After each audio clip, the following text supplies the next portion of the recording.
হাদিসের মধ্যে পাওয়া যায় যে জামাতের নামাজ কিভাবে কবুল হয়। উদাহরণস্বরূপ আমরা জামাতে নামাজ পড়তেছি 100 জন, ইমাম মুসল্লি সহ মিলে 100 জন।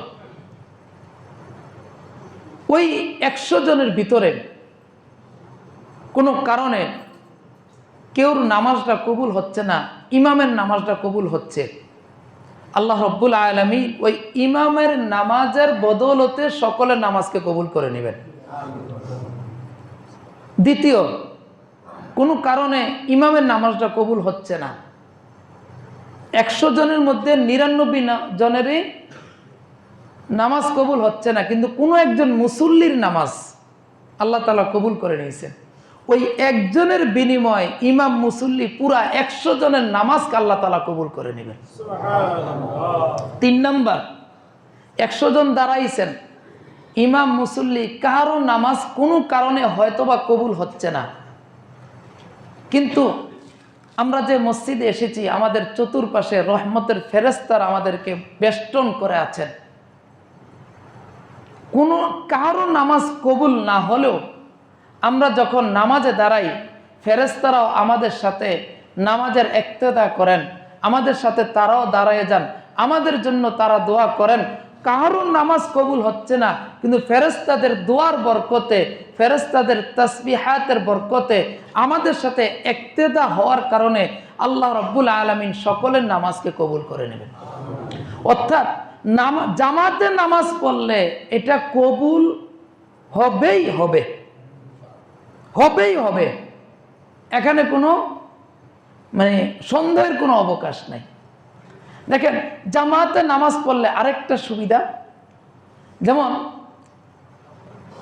সবার কিন্তু সূরা কেরাত ততটা শুদ্ধ না, অথবা রুকু সেজদা সবাই ঠিকভাবে হয়তোবা করতে পারে না, কিন্তু যখন জামাতে নামাজ পড়লাম, আমি কি বলে জামাতে দাঁড়াইলাম?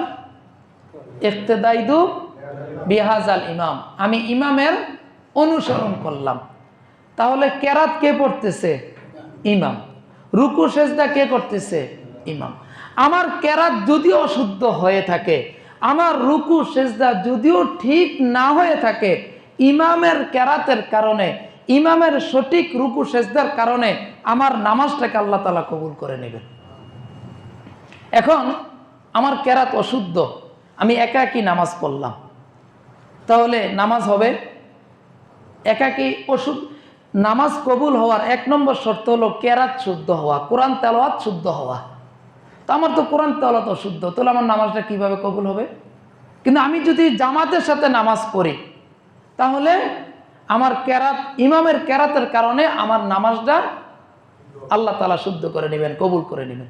এখন যদি কোনো কারণে ইমামের কেরাত অশুদ্ধ হয়, অথবা তার রুকু সেজদা ঠিকভাবে আদায় না হয়, এটার জন্য আল্লাহ রাব্বুল আলামিন সেই ইমামকে পাকড়াও করবেন, ধরবেন। কিন্তু আমরা যারা ইমামকে ইক্তেদা করলাম, ইক্তেদাইযু বিহাজাল ইমাম, আল্লাহ তাআলা আমাদের সবার নামাজ কবুল করে নেবেন। কথাটা বুঝেন নাই? ইমাম যদি কোনো ভুল করে থাকে, সেটা ইমাম আল্লাহ তাআলার কাছে জবাবদাহি করবে না। আমি যে ইমামের পিছনে ইক্তেদা করলাম, ইমাম ভুল করলেও আল্লাহ রাব্বুল আলামিন ইক্তেদার কারণে আমাদের নামাজকে কবুল করে নেবেন। তাহলে জামাতে নামাজ পড়লে লাভ না ক্ষতি? পড়তেই হবে, যদি আমি আমার নামাজটাকে আল্লাহ তাআলা দরবারে কবুল করাইতে